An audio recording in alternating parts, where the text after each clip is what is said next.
Hello.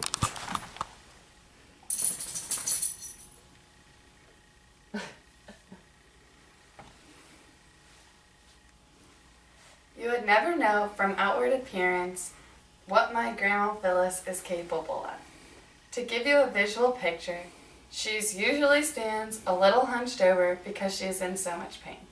She is always with a walker in tow. From the outside, you'll see a white-haired, older woman always wearing an apron. She has fibromyalgia, an inoperable brain aneurysm, has had 2 strokes, and a plethora of other health issues. You would not know from the outside that this woman cooks for every single funeral at our church, that she cooks for VBS every year and feeds hundreds of people, that she is the caregiver of her nephew and a 90-year-old woman as well.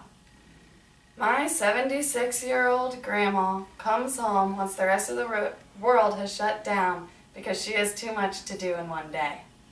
My Grandma Phyllis has shown me how to be a better person. Even though my grandma has little money of her own, she'll always spend it on someone else before she thinks of herself. I complain that I don't have enough money to go out to the movies or buy new shoes.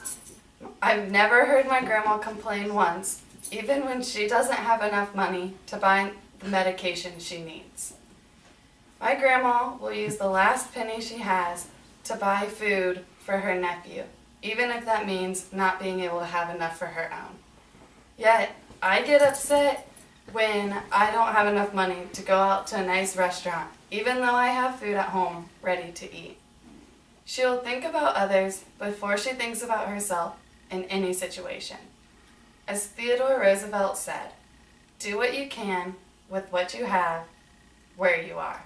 My grandma truly lives by this. One way that she uses what she has is by cooking. My grandma is the best cook I know. Everyone at my church knows her because of her delicious food. She'll be in the kitchen cooking for hours, even if she's in pain. She pushes through it all and works harder than any person I know. If you ask her to cook for an event, you'll receive one answer, and it's always the same. Yes, of course, I would love to. It's that answer, whether she has the money to cook or not, she has the time, or even if she really doesn't even feel like cooking. She works through it all to feed everyone she knows. My grandma, anytime you see her, will be standing in the kitchen, cooking a meal, wearing her apron, with a big smile on her face. Her goal is to feed people with delicious food and put a smile on their face. My Grandma Phyllis will do anything possible to put a smile on my face. Even when putting a smile on my face causes her pain or is almost physically impossible, she does it anyways. One winter morning, I woke up to see that the 6 inches of snow that had fallen that night were off my car. I was elated because I hate cleaning snow off my car. As I looked around, I figured my dad had done it before he went to work. But I saw my grandma standing there with a blue broom in her hand, pushing the snow off my sister's car.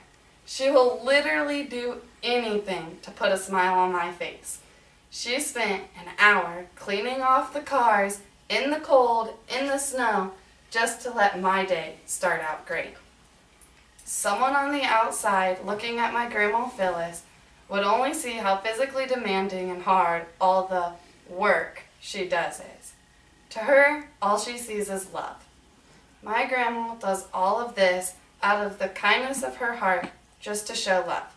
She is truly a servant of God and lives out her life for Jesus. All my friends tell me how lucky I am to have such a compassionate grandma that loves me unconditionally. I agree and I thank them, but I tell them it's because she's an angel. My grandma is not only my angel, but an angel to so many. She is definitely an inspiration as well. I have learned to think of others before myself, even if it means not getting all that I want.